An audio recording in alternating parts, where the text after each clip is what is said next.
And we have contestant number 3 still on first patty. And they're drinking and they're eating. Abraham, how long do we have on the time?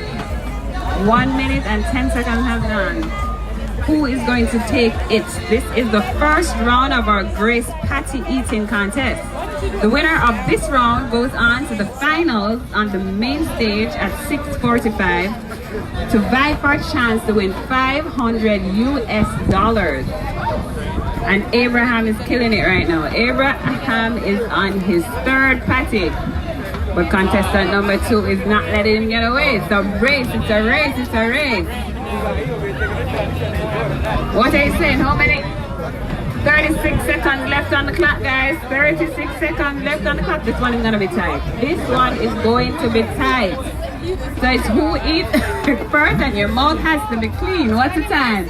24 seconds. 24. I still see some crumbs and some meat in the container. The container must be clean. Your mouth must be clean. Abraham, let's see your container. Eat every 10,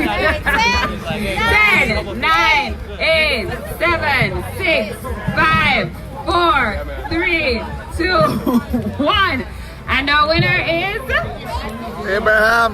So the crowd is our winner. Contestant number 3. No. Contestant number 2. No. Contestant number 1, Abraham. Yes. Yes. So congrats, Abraham. We have a basket for you, and we have bags for our runners up. We have bags for you. Don't go. And come back. We have 4 more rounds to go. So the winner of each round will go to the finals on the main stage.